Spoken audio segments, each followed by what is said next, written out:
Today I am reading Chapter 1 of Mrs. Piggly Wiggly's Farm.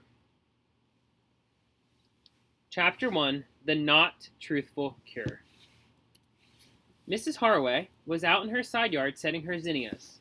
She was very happy. The zinnia plants were not only unusually large, with short, thick stalks and bright green leaves, but zinnia plants were mighty scarce that year.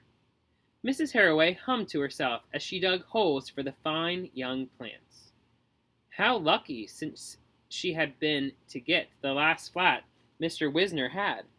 How lovely the zinnias were going to look around the freshly painted white house. She filled a hole with water, put in a little fertilizer, set in a plant, pushed earth around it, and tamped it down firmly with her trowel. By 3:30 she had planted them all. Standing up and stretching to get the crick out of her back, she called to her neighbor, Mrs. Wintergreen, who was setting out asters in her yard across the hedge. "Oh, Caroline, do come and see my zinnias. They are the finest plants I have ever had."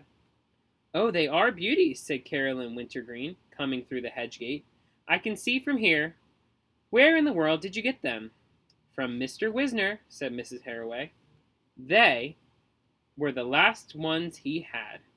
"Oh, darn," said Mrs. Wintergreen. "Never mind," said Mrs. Haraway. "I'll bring you over armloads of zinnias every morning when they are in bloom." Just then the front gate crashed open, and Fetlock Haraway, aged 9, came bellowing into the yard. "Mamma," he bawled, "the kids won't play with me." "And why not?" asked Mrs. Haraway, taking a handkerchief out of her sweater pocket and swabbing away his tears. "I don't know," wailed Fetlock. "They just don't like me. I guess it's because I'm so delicate and wear glasses. Children don't like invalids." "Nonsense," said Mrs. Wintergreen. "Wembley Bustard wears glasses and has braces on both legs, and children all like him. In fact, he's the most popular boy in his Cub Scout troop. I'm his den mother, and I know." "That's true. Fedlock, darling," Mrs. Haraway said, "everybody loves Wembley." "Well, I don't," Fetlock said. "I hate, despise, abominate, loathe, and detest him. He called me a liar." "Oh, no," said Mrs. Haraway in a shocked voice. "Are you sure?" "You bet I'm sure," Fetlock said. "He just finished right outside our gate." "That's dreadful," said Mrs. Haraway, "and I don't blame you for being angry, but perhaps he'll apologize." "Why did he call you a liar?" asked Mrs. Wintergreen. "I don't know," said Fedlock, hanging his head and digging a hole in the grass with the toe of his shoe. "Of course you know," said Mrs. Wintergreen. "Now tell me." "I won't," said Fedlock. "It's none of your business, and I won't tell you." "Why, Fetlock, darling," said Mrs. Haraway, "Mother doesn't want her boy to be rude. Apologize to Mrs. Wintergreen, son, and then run upstairs and lie down on my chaise lounge. You look so tired." Fetlock said nothing, but continued to dig in the grass until he had a hole big enough for a gopher. Mrs. Haraway said, "Speak up, sweetheart. Tell Mrs. Wintergreen how sorry you are. And hurry. You do look so peaking." Fetlock said nothing. The hole grew big enough for a badger. Looking down at Fetlock as if he were a beetle, Mrs. Wintergreen said, "Well, Helen, I must get on home if I want to finish setting out these asters before dinner." Mrs. Haraway said, "Please excuse Fetlock, Caroline. He's just a bundle of nerves." Mrs. Wintergreen banged the hedge gate behind her, taking Fetlock's grubby, rather sticky hand in hers. Mrs. Haraway led him up to her room, laid him down, muddy clay shoes and all, on her white velvet chaise lounge, covered him with her white satin quilt, and said, "Now rest, Lambie Pie." Closing his eyes behind his spectacles, Fetlock said, "Before I rest, Mumsy, dear, may I have something to eat?" "Oh, sweetheart, of course," said his mother. "What would you like? Some broth?" "No," said Fetlock. "I was thinking more of a chocolate malted milk, a big piece of chocolate cake, some strawberry pop, and 2 or 3 giant-sized Tutti Frutti nut chocolate bars." "All that?" said Mrs. Haraway. "Yes," sighed Fetlock. "I don't really want it. but I must try and keep up my strength." "What a dear, brave little boy you are," said Mrs. Haraway, carrying out of the room. As soon as he could hear his mother's footsteps on the stairs, Fetlock jumped off the chaise lounge, ran over to the bedside table, opened the drawer, and took out a box of chocolates. He stuffed 4 in his mouth and 6 in his pocket, then went to the window and yelled out to Mrs. Wintergreen, who was on her knees by her perennial bed, "Hiya, old busybody!"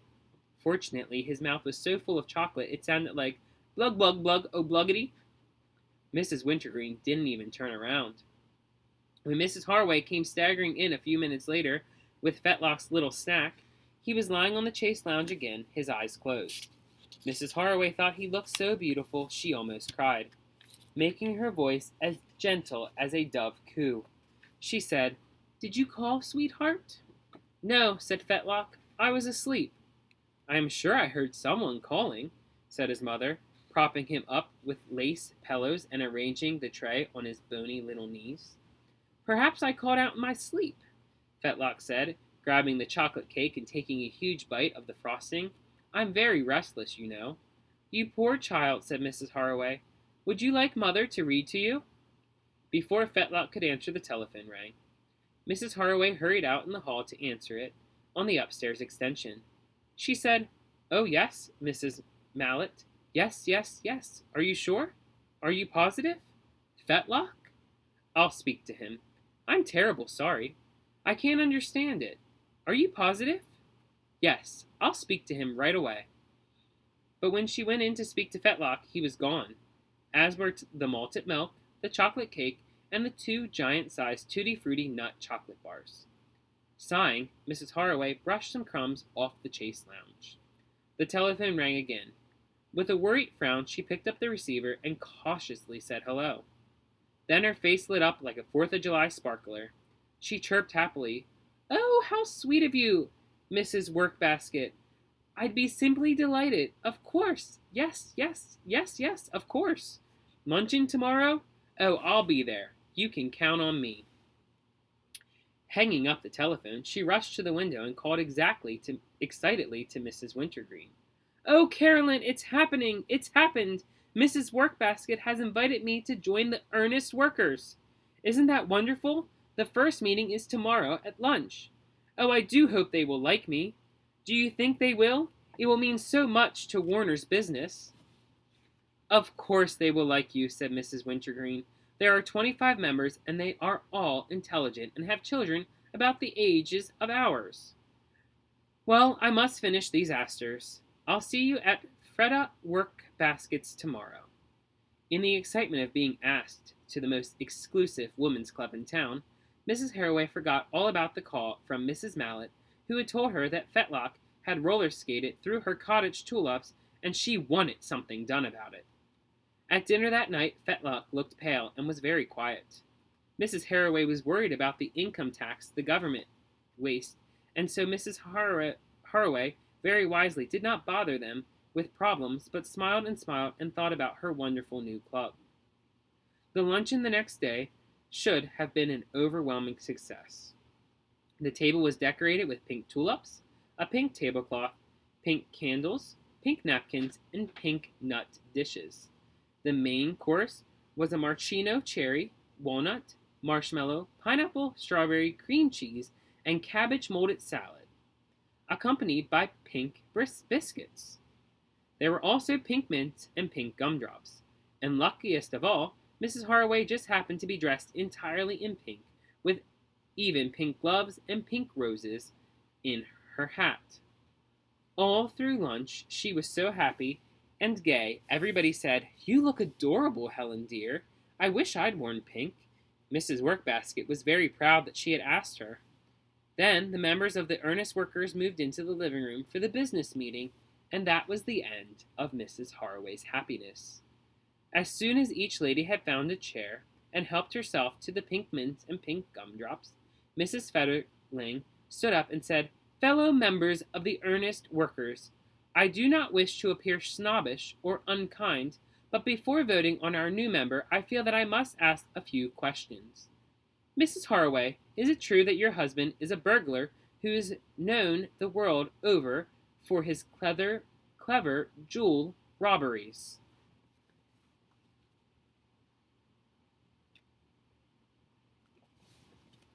Mrs. Haraway's face turned scarlet and she swallowed her pink gumdrop whole.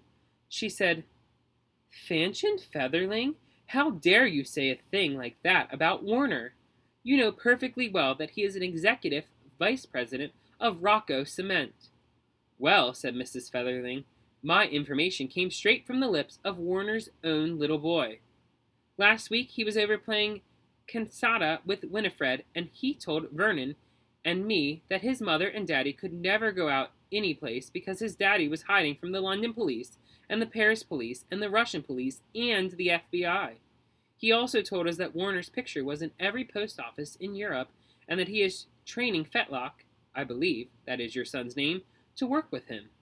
He said that so far all his father would allow him to steal were the little things like rings and watches, and he thought he would be ready for the big stuff by Christmas.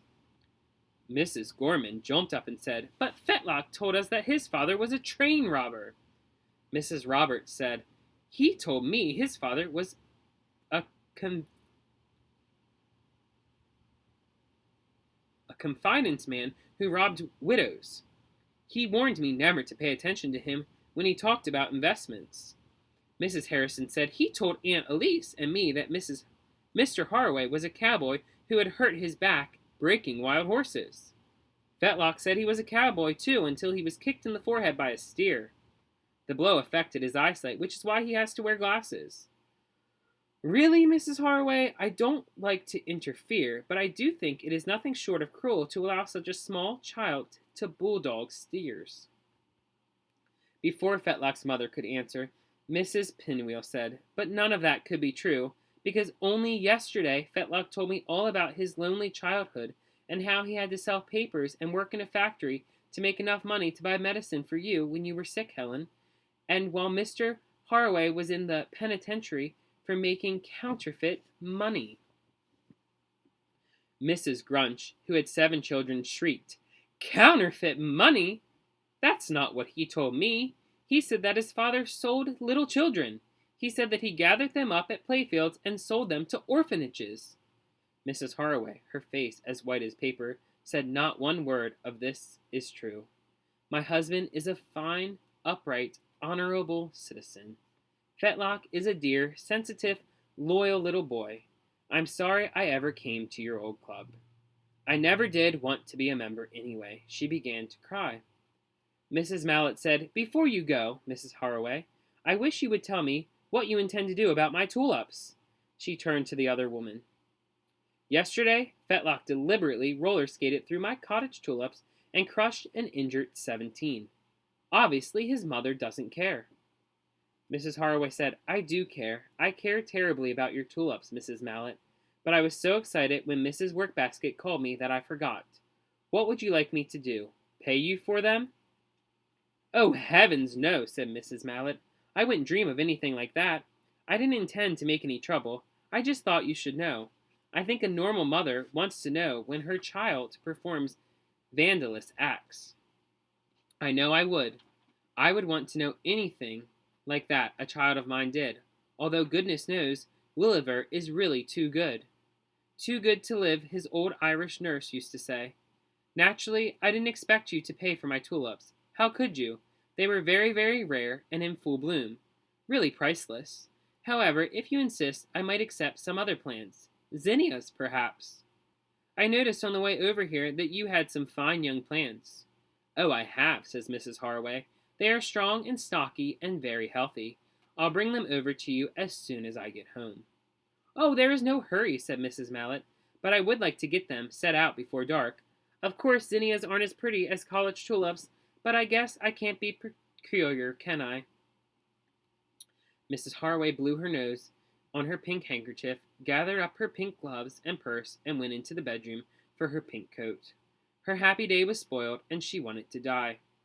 Big tears made polka dots down the front of her pink suit and splashed on to her purse. Then Mrs. Workbasket, who had invited her to the Earnest Workers' Club in the first place, came into the bedroom.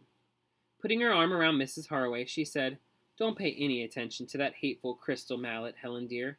Her little Williver rode his bicycle all over my azaleas last year, and she not only didn't replace them and didn't pay for them, but she wouldn't apologize, and she wouldn't send Williver to Mrs. Piggly Wiggly.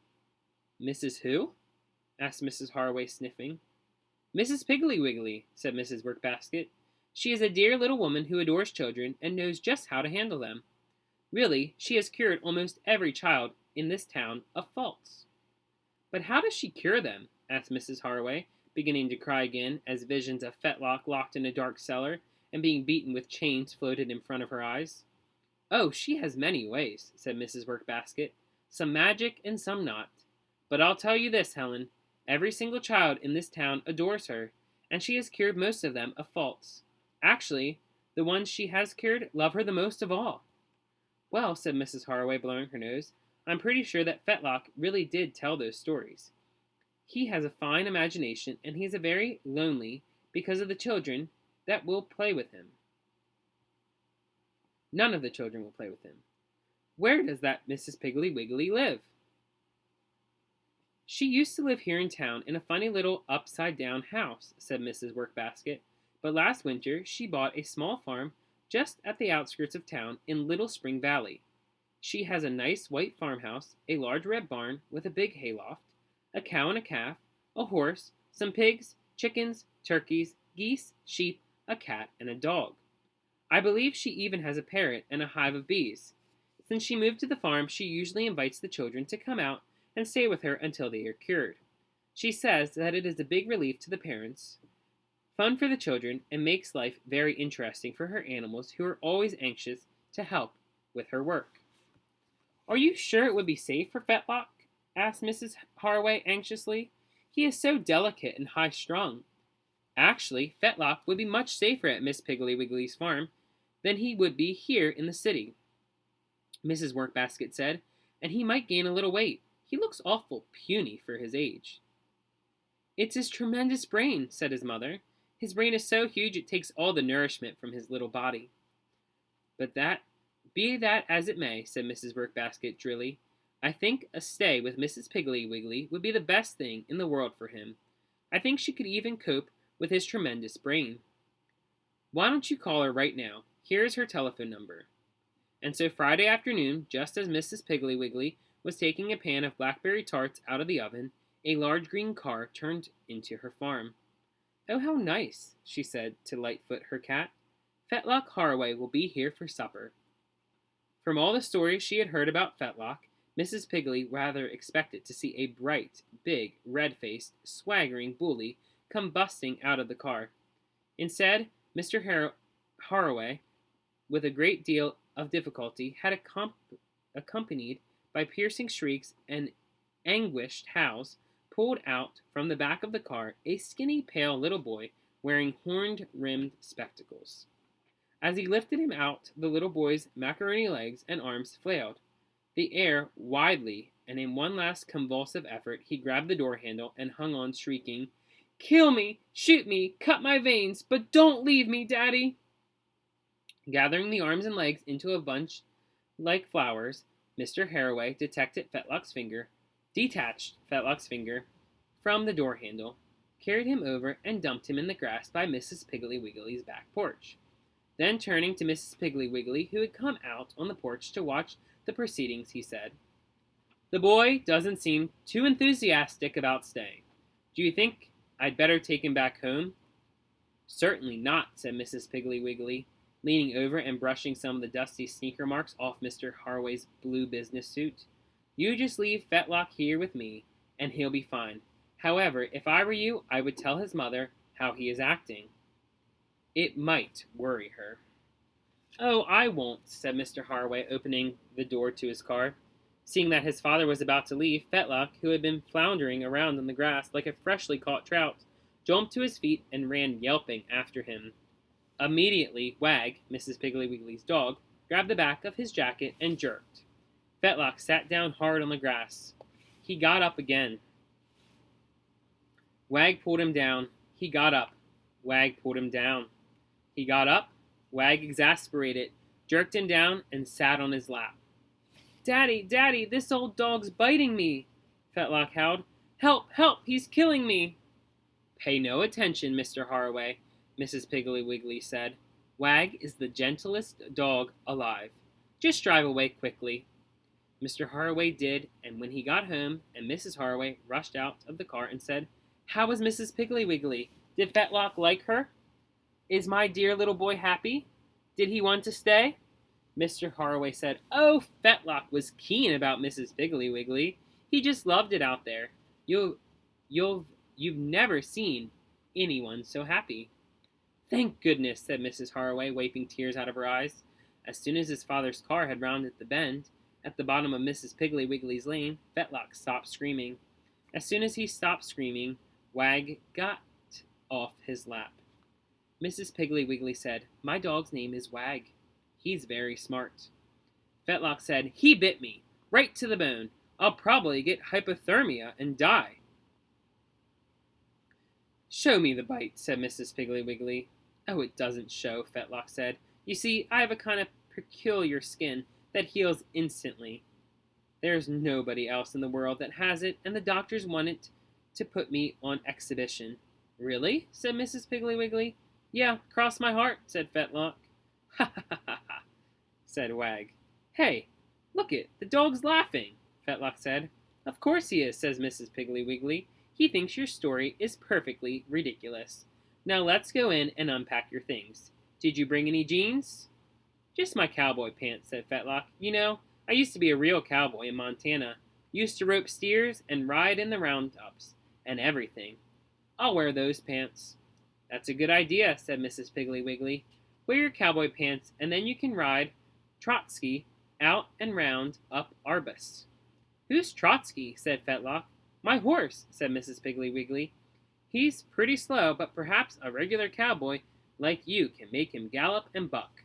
Oh, I can't ride, said Fetlock.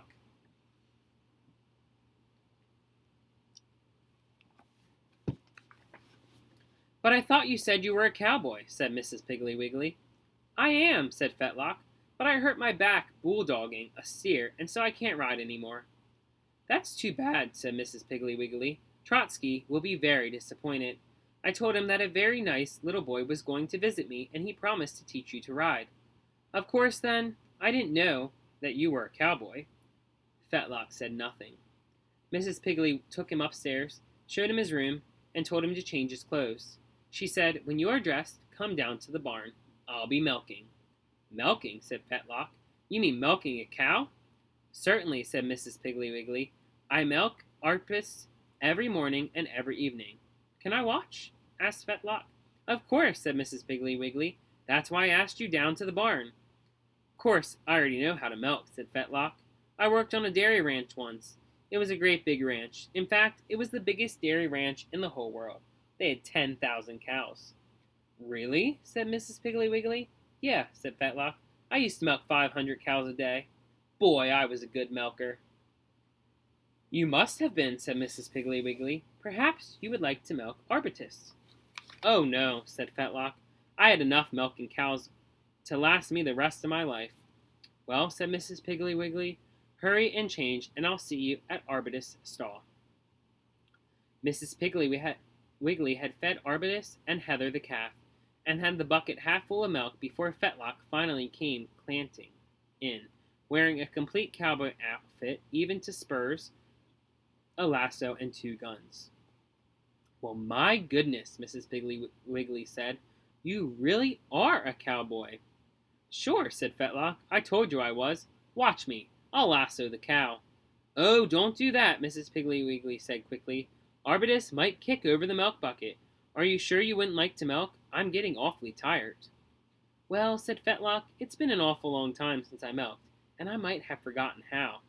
Oh, that's all right, said Mrs. Piggly Wiggly. I'll show you. The first thing is to wash your hands in the milk room. Fetlock clanked off, and Arbutus turned around and winked at Mrs. Piggly Wiggly. When Fetlock came back, Mrs. Piggly had him sit on the milking stool, and she showed him how to milk. At first, his hands shook, and he was obviously so scared. Arbutus wouldn't give down any milk. Finally, however, he caught on, and pretty soon the milk was plinking into the bucket. It was unfortunate that just at this point Arbutus dipped her tail into the bucket and switched it dripping milk into Fetlock's eye. With a shriek he fell off the milking stool and kicked over the bucket of milk. Mrs. Piggly Wiggly said, "Arbutus, aren't you ashamed of yourself?" Just then, Fetlock was remembering how to milk. Fetlock stood up, wiped some of the milk off his face with his bandana, and said, "Gosh, I'm sorry about that milk, Mrs. Piggly Wiggly." Mrs. Piggly Wiggly said, "Don't give it a thought. She has done that to me several times. Here, you sit down and finish up, and I'll hold her tail." Fetlock sat down again, and pretty soon he had almost a quarter of a bucket of milk.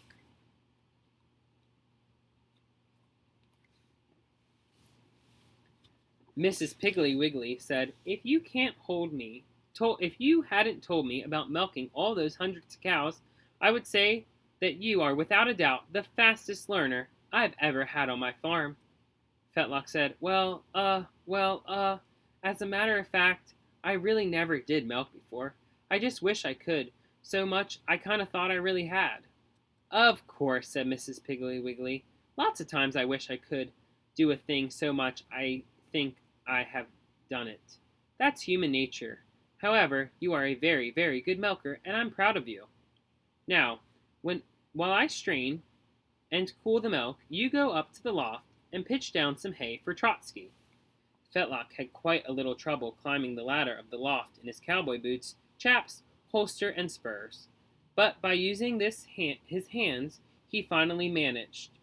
The loft smelled deliciously of hay and dust, and from its open hay door, Fetlock could see the farmhouse, the orchard, the hayfields, the pastures, the next farm, even the smokestack of the Rocco cement plant where his father was executive vice president. Seeing the smokestack in his father's plant made Fetlock feel queer. Sort of like he'd swallowed a stone. He gulped several times and wished that he were home eating dinner with his mother and father. He was just starting to get tears in his eyes when he heard a funny snorting noise from down below him in the barn. He bent over and peered down a little chute above the noise. A large cream-colored horse with a red mane looked up at him and snorted again. Mrs. Piggly Wiggly called out, "Trotsky is telling you he wants his hay, Fetlock. The pitchfork is over by the door." Fetlock straightened up and started toward the door. His cowboy boots were new and slippery, and he fell down twice, but he got the pitchfork. He had thrown down about 4 forkfuls of hay when his feet slipped out from under him, and he dropped the pitchfork, which was fortunate because the next thing he knew, he was lying on his back in Trotsky's manger. "Oh my goodness, are you hurt?" called Mrs. Piggly Wiggly, hurrying out of the milk room. "I don't think so," said Fetlock, taking some hay out of his mouth. "What happened?" asked Mrs. Piggly Wiggly, helping him out of the manger. "Oh, these old cowboy boots are so slippery," Fetlock said. "You see, Mrs. Piggly Wiggly, I might as well tell you, I wasn't a cowboy at all. I don't even know how to ride. And my mom only got me this cowboy stuff yesterday." "Well, that's just splendid," said Mrs. Piggly Wiggly, "because now Trotsky won't be disappointed. See, he's been just counting on teaching you to ride, as long as you have on your cowboy suit. What would you say to a ride up and down the lane after supper?" "Oh boy," said Fetlock. Trotsky reached down and nuzzled him to the gun holster. Mrs. Piggly Wiggly said, "He wants sugar." "Here." Reaching in her apron pocket, she took out 4 lumps of sugar and handed them to Fetlock. He put the sugar on the palm of his hands, and Trotsky delicately lifted it off, lump by lump, with his lips. "Gosh, he's a sweet horse," Fetlock said, beaming up at Mrs. Piggly Wiggly. "He is," said Mrs. Piggly Wiggly, "just as long as you don't laugh at him. If you laugh at him, he'll bite you. It's his only weakness." "Don't worry, Trotsky, old boy," Fetlock said. "I'll never laugh at you." "Never, because I know how you feel. Sometimes I used to bite people who laughed at me." Mrs. Piggly Wiggly said, "Now I want you to meet Lester, my working pig, and Fanny, the mother pig. Then you can help me feed Heather, the calf, the chickens, the ducks and geese, and the mother hens." From the barnyard a voice shrieked, "What about me? What about Penelope?" Mrs. Piggly Wiggly. "Oh, yes," Mrs. Piggly Wiggly said. "That's Penelope, the parrot. She also helps me with my work, and when she isn't teasing the animals, she is a very nice bird." "Oh, yeah?" shrieked Penelope. "Oh, yeah? Who does most of the work around here anyway? Me, that's who. Me, that's who. Me, that's who." "Stop feeling sorry for yourself and go on up to the house," said Mrs. Piggly Wiggly. "I want to see the parrot." "Where is she?" said Fetlock excitedly. "She's out in the willow tree by the watering trough." Fetlock ran to the barn door just as a large green parrot plummeted to the ground out of the willow tree. "Hi, parrot," Fetlock called. "Hi yourself," said Penelope crossly. "You mind your business and I'll mind mine." "Polly, want a cracker?" Fetlock called. "Don't be ridiculous," Penelope said, wadding up toward the farmhouse. "My, but the parrot's crabby," Fetlock told Mrs. Piggly Wiggly. "She is," said Mrs. Piggly Wiggly. "But that very fact is what makes her so useful in curing children of answering back, arguing, or being rude." "Will she ever be friendly to me?" Fetlock asked anxiously. "Of course she will," Mrs. Piggly Wiggly said. "I'll let you give her her supper, and she'll be your friend in 5 minutes. Oh my, it's getting late. Would you gather the eggs for me while I feed the chickens?" "Sure I will," said Fetlock. "Do you know how?" asked Mrs. Piggly Wiggly. "Oh, yes, I well, no," Fetlock said. "How do you do it?" Putting her arm around him and giving him a hug, Mrs. Piggly Wiggly said, "You know, Fetlock, I think we're going to be very, very good friends. Now go into the milk room and get the egg basket. It is that funny-looking wire basket."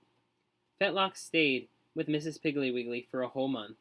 At the end of that time he could ride Trotsky bareback at a full gallop. He could climb any tree in the orchard. He could milk better than Mrs. Piggly Wiggly. He had gained 15 pounds. He only wore his glasses when he was reading. He could throw a ball almost down to the end of the lane. He and Penelope were best friends, and Wag and Lightfoot slept on his bed. He was terribly sad at the thought of going home, until Mrs. Piggly Wiggly told him that Mrs. Wintergreen had asked him to be in her Cub Scout troop. "Are you sure, Mrs. Piggly Wiggly?" he said when she told him. "Of course I'm sure," she said. "She called me when you were gathering the eggs last night." Mrs. Piggly Wiggly had really called Mrs. Wintergreen, who had not very enthusiastic, until Mrs. Piggly Wiggly told her how splendid Fetlock had turned out. "I mean, are you really positive?" Fetlock asked. "Of course I am, but why are you worried? Why wouldn't they want you in the Cub Scout troop?" "Well," said Fetlock, twisting his right ear, "a long time ago, I mean before I came out here, I used to be an awful big liar. I mean, I told the kids all kinds of stuff, like my dad was a pitcher for the New York Yankees, I used to be a cowboy, my dad was an international jewel thief, my mom was a movie star, all kinds of stuff. And of course, the kids didn't believe me and made fun of me, and so I used to kick and bite them, and they hated me." "Well, you aren't the first child who has done that," said Mrs. Piggly Wiggly, calmly peeling apples for a pie. "You mean," said Fetlock, "that other kids have made stuff up like that too?" "Of course," said Mrs. Piggly Wiggly. "It's the most natural thing in the world. You were small and puny. You weren't very good at games. You had to wear glasses, so you just pretended. Of course, now that you're so big and strong, can throw a ball clear to the end of the lane, and can ride horseback, you don't have to pretend." "I know it," said Fetlock. "And the funny thing is that I don't hate the kids anymore. When I think of them, I like them, and I bet they'll like me." "I bet they will too," Mrs. Piggly Wiggly said. The day the Haraways were to get Fetlock, Mrs. Piggly Wiggly asked them to supper, but told them to come early. They did. They came about 4 o'clock, and when their car turned into the lane, a big, tanned, husky, smiling boy came galloping on a horse to meet them. At first, Mrs. Haraway didn't recognize Fetlock at all, but when she was sure it was her son, she was so happy she cried. "Oh," she said, "I'm so glad. The next meeting of the earnest workers is going to be at my house. I want everyone to see Fetlock." Mr. Haraway was terribly proud of his son, especially when he saw him milk. "Well, my golly," he said, "my golly." Putting his arm around Fetlock, he said, How would you like me to get season tickets to the baseball game for you and me?" "Oh boy," said Fetlock. Just then, of course, Arbutus dipped her tail in the milk and switched it into Fetlock's face. His father jumped about 3 feet. Fetlock didn't even flinch. Casually wiping his eye on his sleeve, he said, "Say, Dad, hold Arbus' tail for me, will you? Don't be afraid. She won't hurt you." And that is the end of Mrs. Piggly Wiggly's Farm, Chapter 1. If you like my channel, you can like and subscribe below.